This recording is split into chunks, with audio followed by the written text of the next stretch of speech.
Saudações, gente bonita. 8h30 da manhã, mestre Leider aqui falando. Em Goiás, 20 graus. Existem alguns pontos em que a vivência cotidiana e a geopolítica se encontram. Soberania é um desses pontos. Os Estados Unidos, o Ocidente, o Oeste coletivo, o capitalismo, chame pelo nome que você quiser, é essencialmente antissoberanista. Os Estados Unidos não combatiam a União Soviética porque eles eram comunistas. Os Estados Unidos combatiam a União Soviética porque eles eram soberanistas. Por que eles atacam Cuba? Gente, Cuba é uma ilhazinha com 12 milhões de habitantes. Que mal uma ilhazinha com 12 milhões de habitantes podem fazer para a segunda maior potência econômica do mundo? Que mal? A soberania. Porque o Ocidente, o capitalismo, é uma civilização, sistema, orientada para o roubo, a pilhagem, a exploração, a escravização. O Ocidente não produz riqueza. O capitalista não produz riqueza. Ele rouba a riqueza. Ele se assenhora de riqueza. Ele se apropria de riqueza. Essa é a lógica do sistema. Então, a pior coisa que pode existir para quem vive do roubo é a soberania. Porque pense comigo, o dólar há mais de 50 anos é uma moeda sem lastro. Então, os Estados Unidos deram o seu direito de comprar o mundo sem dar nada em troca. Que quando você dá dólares em troca, você não está dando nada. Você não está dando absolutamente nada. É um pedaço de papel que eles imprimem a qualquer hora, por qualquer motivo, e compram a riqueza dos outros. O Brasil descobriu o petróleo. O Brasil descobriu o pré-sal. O Brasil explorou o pré-sal. E aí você garante a aposentadoria de um ladrão de porto. Você garante os imóveis do filho que ele teve com a própria neta. Você garante uma graninha para a família de um miliciano. Você garante uma fazenda e um apartamento em Paris para um intelectual de quinta categoria. E aí você toma a riqueza de um povo. Toda a riqueza de um povo você toma só corrompendo os ladrões corretos. Bastando isso. Então, a pouca coisa, o capitalismo opõe-se mais, a pouca coisa, o Ocidente opõe-se mais do que a soberania. O que é o capitalismo? Essencialmente é um sistema em que, diferente do feudalismo, que era baseado na autossuficiência, é um sistema em que você não tem nenhuma soberania. A própria lógica da alienação, que é a separação entre o trabalhador e o fruto do trabalho, isso é que é alienação. A própria lógica da ideologia, que é você viver acreditando nas ideias dos outros. A própria lógica da mais-valia, que é o resultado do seu trabalho ser apropriado por outros, é essencialmente antissoberana. Você não é dono do que produz. Você não é dono das ferramentas de produção. Você não é dono do lucro, resultado do seu trabalho. Isso é o capitalismo. E eles vendem isso como uma coisa positiva. Eles chamam isso de liberdade. Mas é capitalismo rasteiro. Capitalismo mais rasteiro é isso. Eu, particularmente, talvez não, com certeza, já perdi doadores importantes no meu canal, perdi seguidores, por causa da minha crítica, por exemplo, ao identitarismo. Mas eu não posso voltar atrás, porque o identitarismo é sobretudo antissoberanista. A religião evangélica, ela é antissoberanista. Ela quer submeter o bolso, o corpo, a consciência e até o voto da pessoa ao pastor. Certo? E a ideia de que a luta pelo direito do corpo vai libertar alguém é ridícula. É ridícula. Ou é o povo, ou é nada. Todo poder ao proletariado. Trabalhadores do mundo, univos. Paz entre nós, guerra aos senhores. Tem muito pouco espaço para o eu na luta. Muito pouco espaço para o eu na luta. A luta só é vitoriosa se for nossa. Quando formos nós. Mas para ser nós tem que ser contra eles. Quem são eles? Classe burguesa, os latifundiários, os proprietários de terra, de imóveis, os financistas, os banqueiros, os donos da mídia. Esses são eles. A gente tem que ter uma noção muito clara do que a gente enfrenta, de quem a gente enfrenta, de quem está no nosso lado. E é exatamente essa noção de soberania, ao invés da noção liberal de liberdade, aquela contra a qual os Estados Unidos lutam, Israel luta, a Europa luta, o capitalismo luta e o Ocidente inteiro luta. Para eles é mais fácil porque eles possuem a riqueza. Para nós, resta tentar.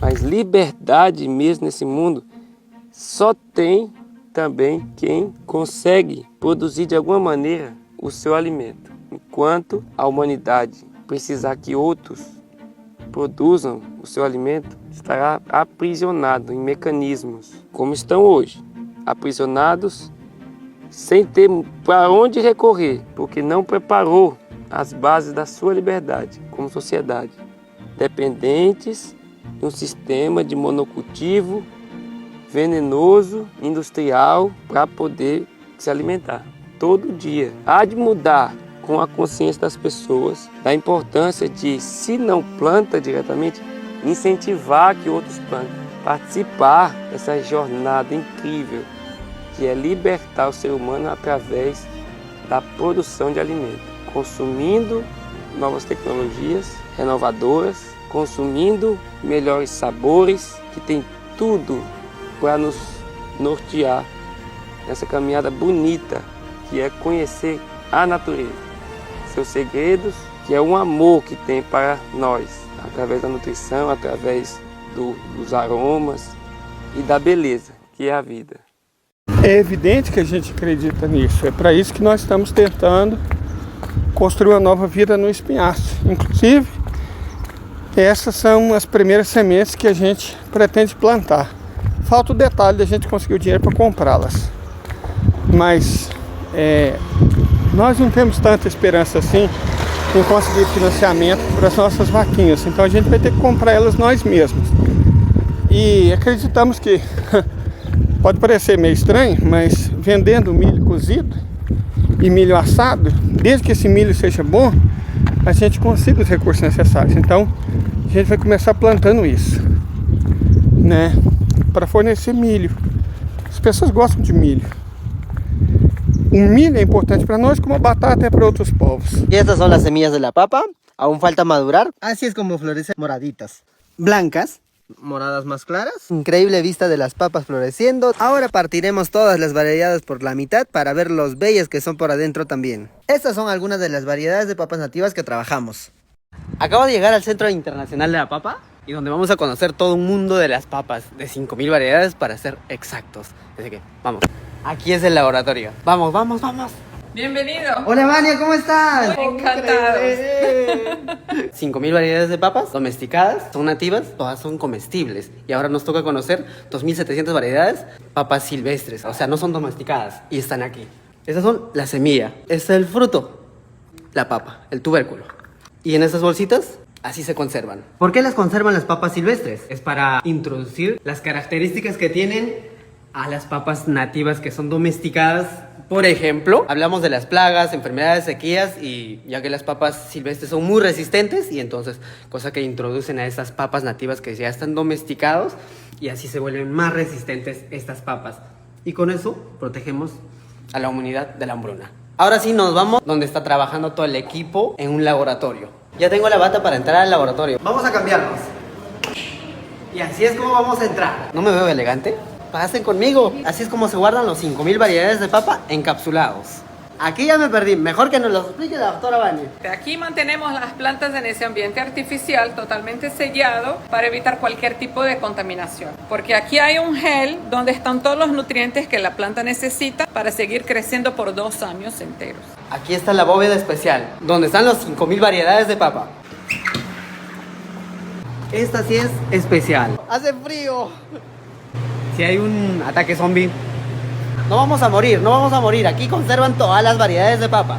Así que Perú, ya lo saben. Pueden creer que soy el segundo afortunado que entra a este bóveda especial, porque el resto fue choteado. Chao, chao, le dijeron. Así que soy el afortunado, de verdad. Aquí encontré una papa miniatura, o sea, minion.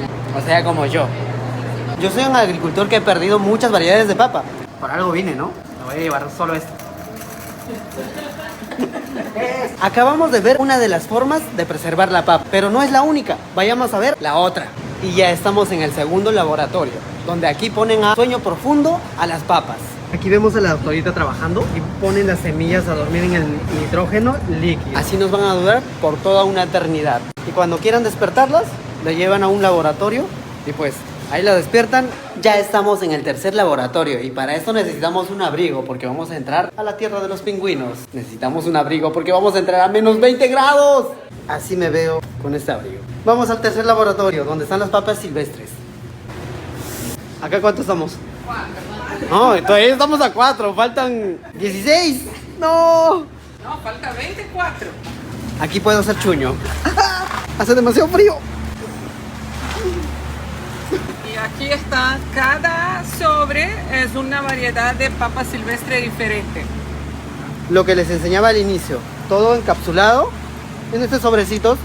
Ahí se mantienen las papas silvestres, las 2700 variedades, y así nos van a durar por 100.000 años. Mentira, no es 100.000, es 100. Acabamos de conocer el banco de germoplasma del Centro Internacional de la Papa. ¡Chao, chicos!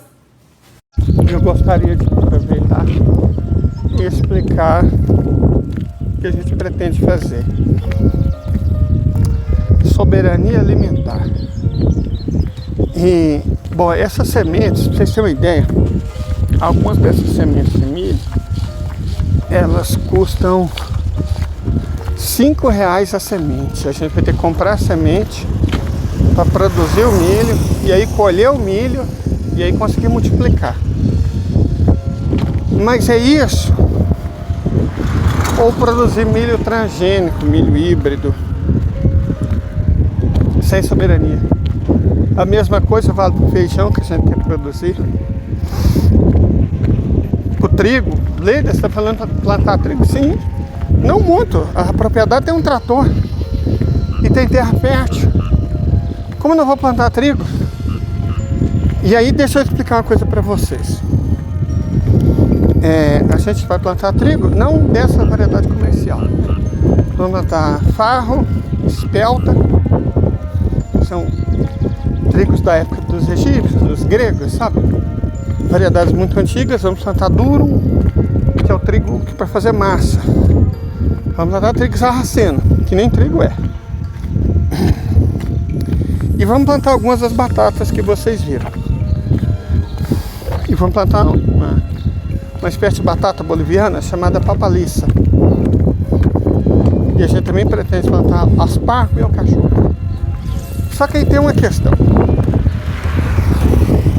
Essas plantas não se adaptam ao clima do Brasil. Elas exigem temperaturas mais frias. Bom, a Serra do Espinhaço, onde a gente vai arrendar nossa propriedade, tem exatamente essas temperaturas.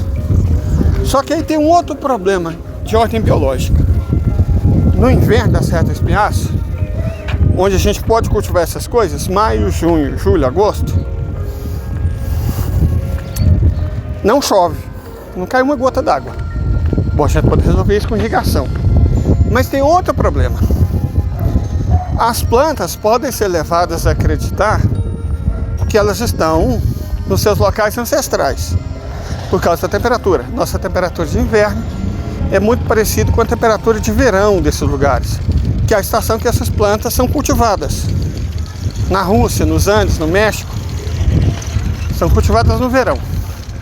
No verão, lá, como é muito alto, muito ao norte, eles têm a temperatura que nós temos aqui no nosso inverno. Só que o problema é que no verão lá, os dias têm 16, 18, 20 horas de duração. E aqui tem 11. É o que nós chamamos de fotoperíodo. Fotoperíodo. Como resolver o problema do fotoperíodo? Nós não podemos obrigar o sol, o dia, a durar 7 horas a mais, para que as plantas se sintam em casa. E elas, gente, vão comer, elas não produzem. Não é só uma questão de frio, é uma questão de luz. Mas aí nós tivemos a nossa ideia. A gente, como já foi dito, tem uma roda d'água com um gerador, vai produzir nossa própria energia elétrica. E aí, além de fazer a irrigação com água, nós vamos fazer a chamada irrigação com luz. Deixa eu só dar um break e mostrar para vocês. O terreno é esse que vocês estão vendo.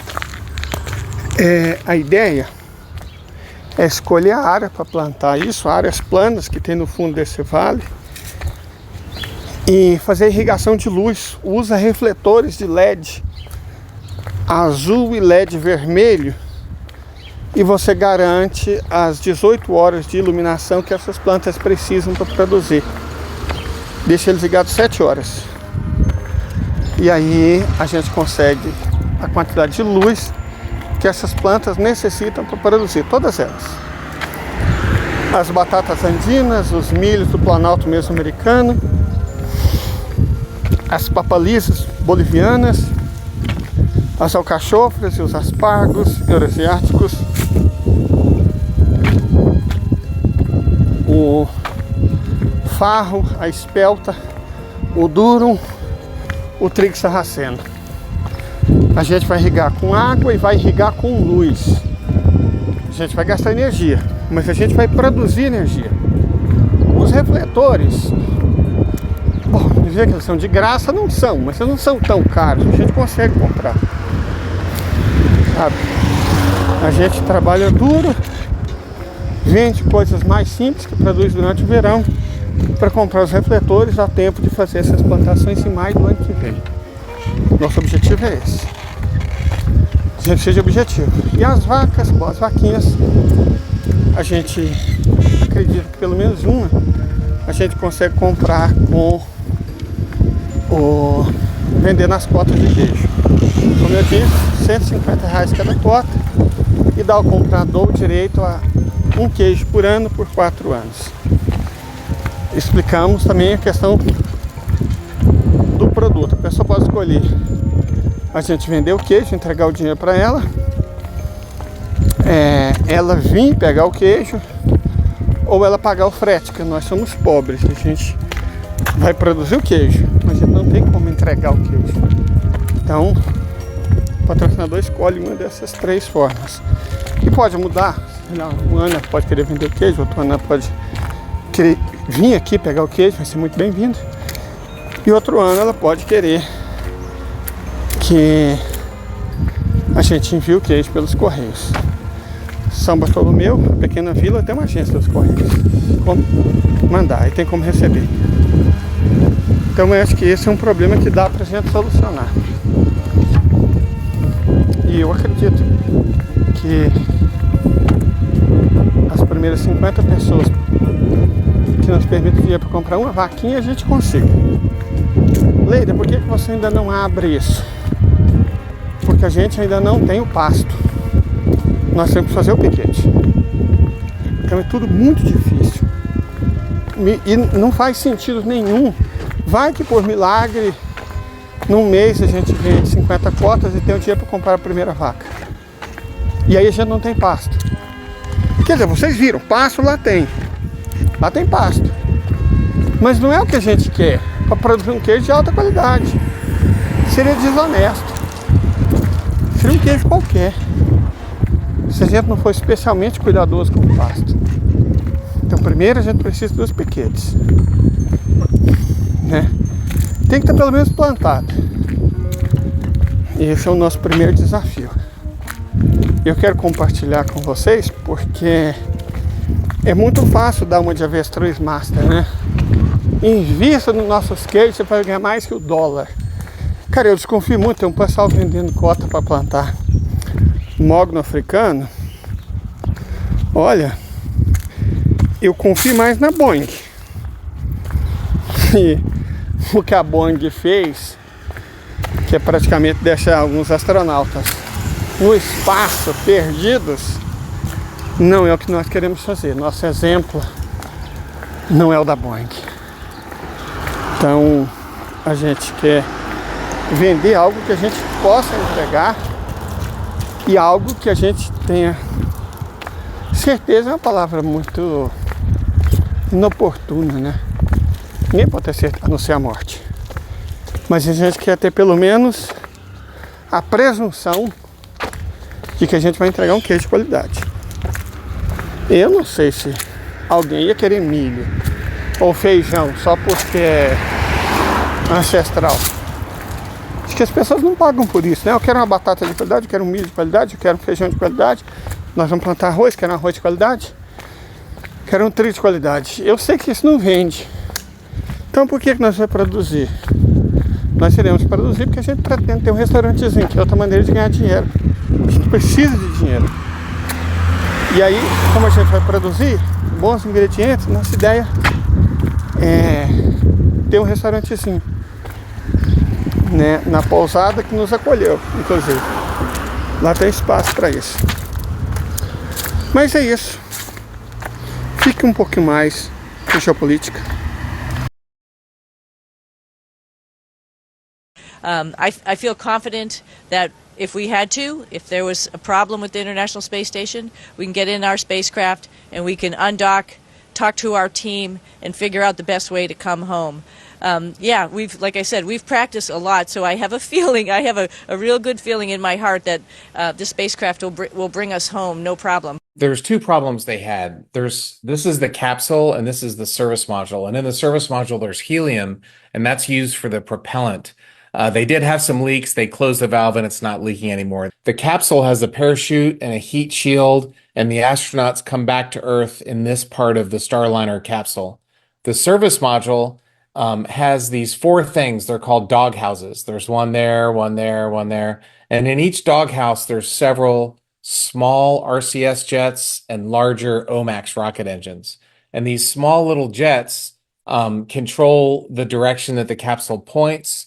But the service module, when it separates, it hits the atmosphere going 25,000 kilometers an hour, burns up. During docking, a few of these small RCS jets failed off. They were able to get most of them turned back on again, but they did have some problems with them. But once they separate and this thing burns up, they're never going to be able to test it again or have it again. So they want to spend as much time on the space station with the two parts together like this so that they can analyze it.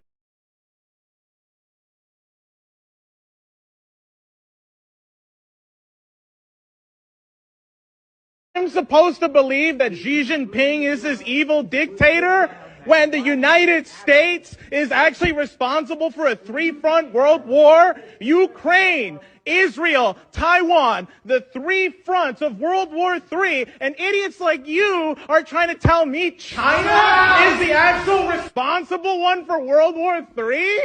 I'm supposed to believe China is surveilling our kids? We have a mass surveillance state here. It's called fascism, okay? The NSA spies on everything we do. The United States government already spies on me.